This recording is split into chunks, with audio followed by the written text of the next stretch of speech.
There seems to be no end to the debate whether Rizal retracted his writings against the Catholic Church on the very last day of his life. Will a new independent testimony settle the debate finally?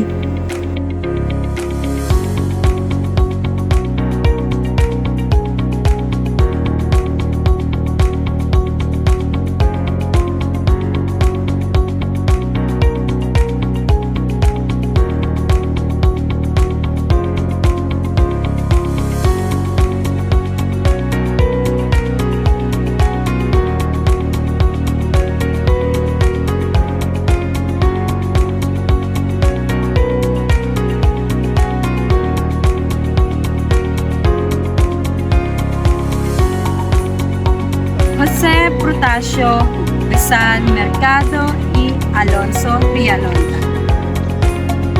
Siya ay sinilang noong ika-11 ng Hulyo, taong 1868 sa Calamba, Laguna.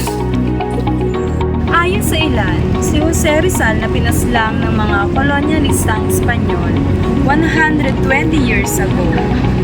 December 30, 1896 ay naging bayani dahil sa kanyang mga isinulat upang makasin ang idea ng kolonyalismo at palayain ang isip natin upang mabuo ang bansa. Ang Noli Me Tangere at El Filibusterismo at ang kanyang mga sanaysay sa La Solidaridad na komestyon sa mga paniniwalang nakakabulag sa atin, lalo na ang pagsunod sa kagustuhan ng mga prayle bilang sugo ng Diyos. Subalit, ilang oras siya bago barilin, pinirmahan daw ni Rizal ang isang dokumento na nagsasabing siya raw ay isang Katoliko at binawbawi niya ang lahat ng kanyang mga sinulat laban sa simbahan. Nakilala ang dokumento bilang ang retraction dahil sa kanyang pagbabalik loob sa simba. Ikinasal sila ni Josephine Bracken, ang kanyang huling pag-ibig. Ayon sa ilan, mas lalong naging dakila si Rizal sa pagkilala ng kanyang mga kamalian laban sa pananampalataya. Ngunit, para naman sa marami, hindi kapaki-paniwala na sa huling sandali ng kanyang buhay, babawiin niya ang kanyang mga sinulat, ang dahilan ng kanyang kabayanihan. Ang testimonya ni Padre Vicente Balaguer. Kahit natagpuan ang sinasabing dokumento ng retraksyon noong 1935, patuloy ang pagdududa, lalo na sa itinuturing na natatanging eyewitness account ng pangyayari, ang sinulat ng Jesuitang si Padre Vicente Balaguer. Paano naman kasi, reasonable si Rizal ay bigla na lamang nagising ng maikling beses. 4 na beses na nangumpisal, nagpamisa, nangumunyon at nagrosaryo pa. Isa lamang ang maaari magresolba nito kung magkakaroon ng isa pang eyewitness account ng gabi at umagang iyon na maaaring magpatunay o magpasinungaling sa retraksyon o sa testimonya ni Padre Balaguer. Ang testimonya ng Cuerpo de Vigilancia.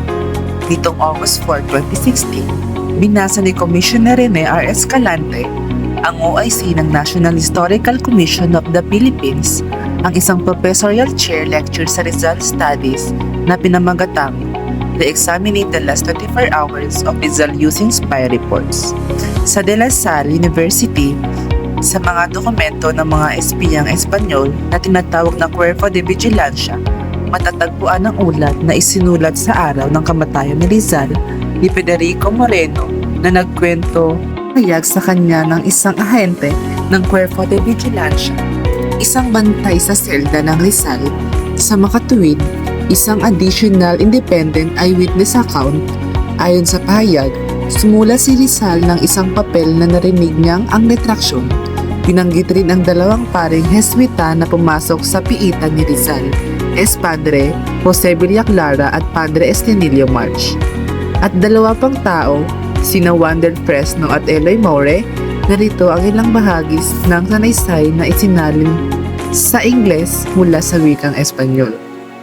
Kita na ang dalawang binanggit na opisyal na sina Juan del Fresno at Eloy Moire ay ang mga nakapirma mismo sa dokumento ng retraksyon at tumayong mga saksi.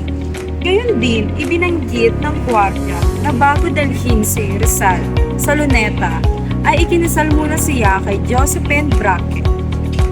At 5 this morning of the 30th, the lover of Rizal arrived at the prison. Dressed mourning only, the former entered the chapel, followed by a military chaplain whose name I cannot ascertain, donning his formal clothes and aided by a soldier of the artillery. The nuptial of Rizal and the woman who had been his lover were performed at the point of death. After embracing him, she left flooded with tears.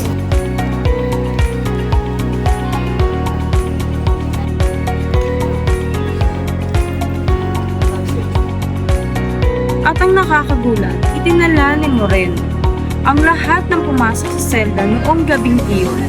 Ni minsan, walang binanggit na may pumasok na Padre Balaguer. Ibig sabihin, wala si Padre Balaguer doon. Ang secondary source na lamang siya.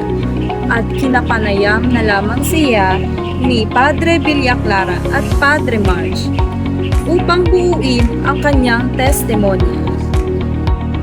Kamakailan, isang kopya ng De la Imitasyon ni Cristo na isinulat ni Tomas A. Kempis ang ipinaubaya sa isang direktor ng Pambansang Museo ng Pilipinas, Jeremy Barnes. Ito ang mismong kopya na ibinigay ni Rizal kay Josephine Braque sa kanyang huling pagbisita dito.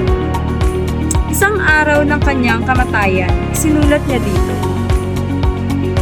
To my dear and happy wife, Josephine, December 30th, 1896, Jose Rizal. Liban sa tinawag niyang wife o asawa dito si Josephine na maaaring magpatungkol sa pagiging legal ng kanilang kasal, ang mismong aklat na binigay niya sa huling babaeng kanyang minamahal ay isang aklat ukol sa paggaya sa landas ni Kristo. Namatay siyang Kristiyano. Kung titignan ito, si Rizal ay nais na mambigyan ng isang Kristiyanong libing sa makatuwid. Namatay na sa isang Kristiyanong Katoliko, kaya naman sa liwanag na dala ng mga bagong labas na mga dokumento at mga bagong interpretasyon, maaaring ang si Jose Rizal ay nag-retract. Maaaring ang totoo ang retraksyon, may dahilan kung bakit niya isinulat ang dokumento.